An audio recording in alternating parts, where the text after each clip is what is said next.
Hello everyone, welcome back to Rayman Origins. We are in the middle of the mystical Pekui, and in this part we are going to be beating the mystical Pekui. I make it sound very... You said Pekui? Yeah, Pekui, like P-I-Q-U-E, Pekui. That face in the background. It looks like the Octoling from... That's the face I'm making. Yeah, actually, it does look like it. Yeah. Okay. Listen, so I wanted to mention this last time we were talking about grammar, which I don't remember when the hell that was.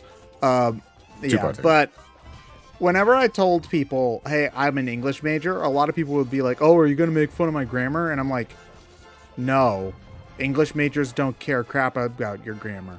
We care a lot about, like, what you think the meaning of that is, though. Why do you say that I'm going to talk about your grammar? Why are you making that assumption? Oh, I hit that chest, by the way. I hit you, you stupid piece of crap. give me that tooth. The people most likely to make fun of your English grammar aren't the majors. They're the semi-educated people who did well in English class but majored in something else. Because the Neil English deGrasse majors... Tyson, okay. The English majors... No, Neil deGrasse Tyson is the answer to the question nobody asked. Well, actually, John, I wasn't even answering any specific questions. I was just... Shut up, Neil. I want to say shut up, Neil, like every time I see a tweet of his, it's just like, shut up, nobody cares. But, like, the English majors are the ones who are hyper aware of how dumb English is. So, you know, like, we're laughing with you, not at you. The grammar rules are made up by, like, Vikings 1,300 years ago. Who cares? This got like this council of Vikings. You can't do that. It's against the grammar rules. If you say that wrong, then Thor's going to come and kick our ass.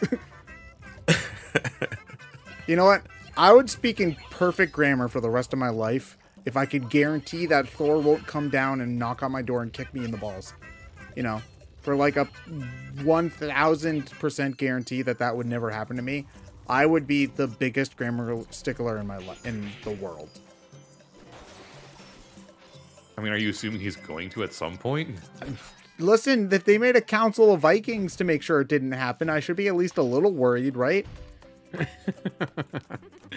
The Vikings probably had nothing better to do, though. No, they absolutely had something better to do. They had all of Europe to pillage. And discovering America. Listen, so here's the thing. Viking raids are actually like a really interesting topic of history around that point. And basically, like, why it happened was England was like the backwater boonies of Europe. Nobody really wanted to be there. There's not a lot of good land. Like, the people there aren't too smart. You know, it's just like kind of a shitty place. But there's a bunch of monks and monasteries there. And some Vikings were like, yo, they got like gold and crap in there. And so they came in and they just like beat up every single church they could find and took all their shit. And that's basically the story of why Vikings invaded England and then didn't leave until Vikings just stopped being a thing for reasons that I don't remember because it's been a couple months since I watched that YouTube video. I'm very informed. But anyway, Vikings are just cool. I like how you go on this whole historical ramble, and then the punchline is that you looked it up on YouTube. Hey, listen, I think personally speaking, I love that kind of stuff. I was the kid who, whenever, you know, the teacher didn't feel like doing real teaching that day, and they brought in the VCR in the CRT. You know, and like I was actually watching the Eyewitness movie or the Bill Nye the Science Guy episode. Like, I was actually paying attention. Everyone watched the Bill Nye episodes, but like, yeah, the Bill Nye stuff slapped. Like, you actively did pay attention to that. Yeah, shit. but like I also watched like the Eyewitness stuff or like the other doc, because I just find that kind of stuff cool. I think that a lot of the disinterest in education from kids, especially in Western cultures, mostly just comes from presentation, in that a lot of teachers are taught to teach. I know that's a very, very awkward sentence, but I No, like you do the bare minimum. They're like essentially it is up to the individual teacher to spice it up. But you also have to also have to realize that teaching that way absolutely burns out, teachers. I agree, and they're already underpaid, and they have to pay for their own supplies and deal with ungrateful parents, and kids who like don't care, and if they actually are trying to make a difference, then like it's exhausting. And I think there's a reason why teaching is such a low like retention job these days, and it's probably the most important job in the country, or one of right now. So it's like But anyway, the point is that presentation is huge for getting people to learn, and I will go out of my way to educate myself on stuff that I think is interesting, like Vikings, because Vikings are dope, when it's presented in a cool way. So like if I see a cool YouTube documentary on Vikings, then I'll watch it and think it's neat. And I bet you a lot of like high schoolers would do something similar and pay attention in class if their teacher showed YouTube documentaries about Vikings. The kind of inherent problem with that is that, well, I say problem, it's not really a problem for me, but it does present a problem in convincing like a municipality to allow it. In order to do that, you have to inject energy and enthusiasm into teaching, and it is very, very difficult to inject energy and enthusiasm into teaching any subject without also allowing the teacher to opine about that subject. There has to be in my eyes, a natural charisma to the element, because if it feels forced, kids will pick that up. Yeah, and I mean, it's going to happen. And realize you don't mean what you say. It's going to happen sometimes, because like, if the teacher's been at school since 6:30 in the morning and then has their 2 o'clock class and they're tired, like, not every class is going to get, the 2 p.m. class is not going to get the energy the 8 a.m. class got. Like, that's just life. That's just how it works. But at the same time, what would probably give teachers an awful lot more enthusiasm when they're teaching? A briefcase full of money. I was going to say a better pay, but like, sure. I think that everybody would probably be more energized if their paycheck came in the form of a briefcase full of money. I mean, when I said opine, I actually did mean that in like just the literal sense. The thing that makes a person most enthusiastic about when they're talking about a particular thing is being able to share their own feelings on it. But like in a lot of cases that means like, hey, if you want a history teacher to be energized about history, they need to be sharing history as they know and understand it, not as the textbook does, Yeah. And that gets political. Yeah, I mean, regardless of what anybody would want to tell you, you can't have a political history. That's just literally impossible. No, it's impossible. I think, politics what I think is probably difficult is that a lot of the way to get kids engaged in teaching is, well, not in teaching, but in learning, is to like have them participate. And that's just harder to do with some subjects than others. Like, well, like, it isn't just history though, because like mathematics, what do you think gets people actually excited to do math? Not much, which is why it's traditionally been one of the hardest subjects to get a lot of kids to care about. Not entirely. There are actually like really good reasons to be interested in math, but it usually has to do with its connection to other more advanced subjects like engineering, physics, or the sciences. And in order to explain to a student why that's important to mathematics, you have to opine on those subjects too. But like, okay, how do you explain to students that these advanced mathematical concepts might be useful for inventing something someday, or for getting into computer sciences? How do you tell them that the computer sciences are important? You have to go into... I mean, that's not even getting into the other issue where the student has to have an inherent interest in that subject matter in the first place. Nobody just has an interest in something. You need to show the students a different No, perspective. I Well, you disagree. have to. I disagree. mean, Well, Lewis has a point. disagree. You have to be introduced to something in order to have an interest in it. Like Yeah, if you don't know Sure, that but I an also think octopus that exists, I you also can't be think interested at in it. I also think at a pretty early age you will gravitate towards something You'll that have piques your inclination, interest. sure. Ah, but- peaks. See, Yeah. peak, the mystical peak. Oh, sure. Ah, we did it. I'm such a fucking it's like you'll have inclination, sure, but you know you don't need to. The tricky part is that like it's really goddamn hard to present a subject in school in a way that makes it clear to all the kids who have that inclination that it might be something they're interested in. yeah. And one of the things I remember being in high school was I was trying to help a friend of mine with their math, and I was like, okay, if with this kind of problem you use this kind of formula, and they were like, well, why? And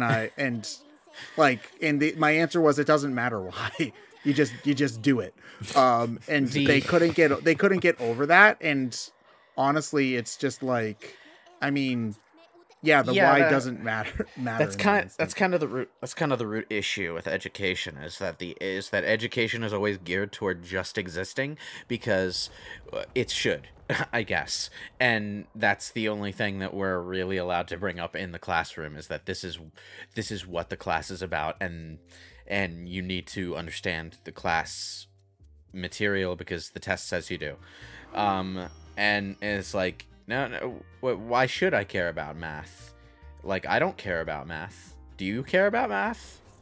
I mean, I care about math now in my 30s after having been exposed to real life and finding myself using it actively, but Yeah, how much do I need for the rent? Basically, How do you do taxes for my adult? Listen, do you want to better calculate the DPS needed in order to defeat that raid boss in Final Fantasy XIV? Boy, do I! Well, do I have a subject for you? No. Well, if you just take out your abacus. Nobody actually does that in an MMO. I would. That's one of those things where it's like I'd love to go back to like an old math teacher and they'd go, "Oh, you used to say we didn't have you would never have a calculator in our pocket at all times, huh? Yeah, huh? Everybody would be writing in Are cursive. you doing like said. the Fortnite floss while you're saying that? Yeah. So you might be wondering why we're back in level 1. Once you beat the 5th world, the game unlocks 4 mini worlds in the original 4 worlds with the old themes, and you go back and have a couple more levels with those themes. Normally this would annoy me in a game, but I actually don't mind it in this. I like how abruptly we just go from talking about fucking school subjects to, you might be wondering why we're back in level 1. Yeah. Listen. Well, if you paid attention to math class, you would know the answer If already. you paid attention to math class, you'd know there's 10 worlds in this game, and we had only been in 5 worlds, so clearly the answer is go back to the first world, idiot. God. Why aren't you paying attention in school, huh? God. But anyway, it actually doesn't bother me to go back and revisit the old worlds. I know that might not necessarily be the case for some other people. I don't know. I just think it's cool to go back and revisit the old locations, especially now that you have all the abilities. So, you can have levels in World 1 aesthetics that are as complex as, late game levels. But I think that if you are annoyed that you have to see the same level themes again, instead of seeing 10 unique level themes, you get effectively 5. I think that's understandable. It's just never bothered me specifically. I when it comes to recurring level themes in games like this, I actually tend to enjoy them because I'm gonna bring up Gex again, and I know I'm the only person on the planet who remembers Gex in any kind of positive way these days, but I mean, I played a lot of Gex too, but it's just that's the only one I played and gave a shit about.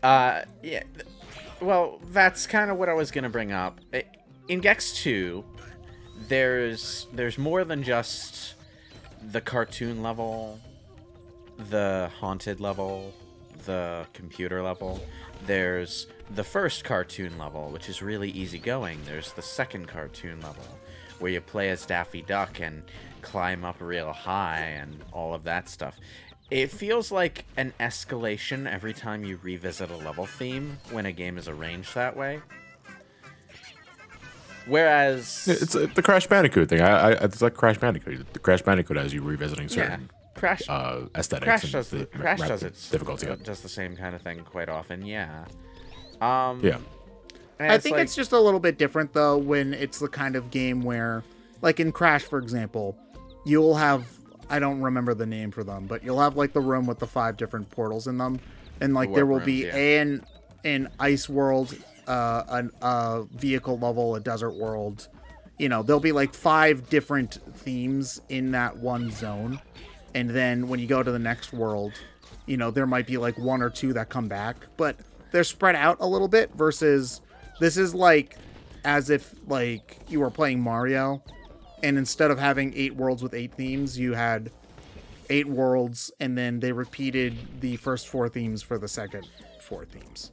Does that make sense? Yeah. I can understand why, you know, if you were playing Mario and then you get to World 6 and then suddenly you're back to the ice level again, you'd be like, well, what the heck? I already did the ice level. You know what that reminds me of? Sonic Lost Worlds, where you get to the tropical level and it's like, hey, isn't this Green Hill Zone again, except with palm trees? I mean, Sonic Lost Worlds just also had a laziness problem. I think I don't want to just say it as a laziness problem because I feel like that. It was absolutely a laziness problem. Every other world had the same, like, 3 different levels in it, repeated over and over. There's, hey, isn't this the desert tube again, except with ice? Or, hey, isn't this just Windy Hill, but with more blue? And, I think that part of the problem in that specific game's instance was also that I think that the Mario Galaxy-esque level design they were going for doesn't translate to Sonic nearly as well.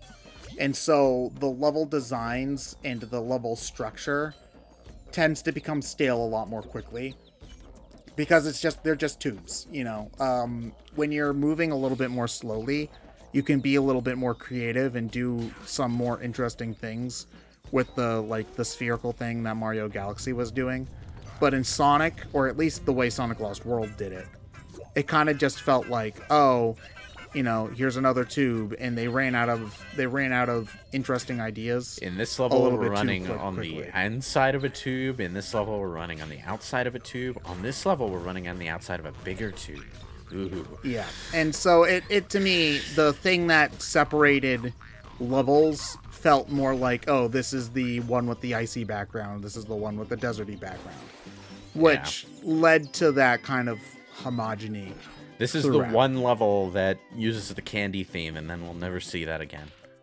I mean, that's just a tried and true Sonic tradition where you have one level that's just way more interesting than all the other ones. Oh no, the thing about the dessert level was that it was also a really boring level in terms of actual game design. So it was just like, yeah, this is just here so you could make that little proofreading pun, huh? I mean, it succeeded as a Sonic level in the sense of when you're playing it for the first time, it's fairly easy. So you can like rush through it and marvel at it and feel like you're going fast. And so like, it was like kind of like. But then you replay it and it's just a bunch of speed boosters on a linear path. Basically, it's like it's the first time you play it. It's kind of like the first time you play, say, City Escape. Only there's just not any depth left when you go back and try to play it again. Yeah, kind of. Only instead of being chased by a truck, Sonic makes me so tired. Donuts. Sure. This analogy is worse than I thought. Never mind.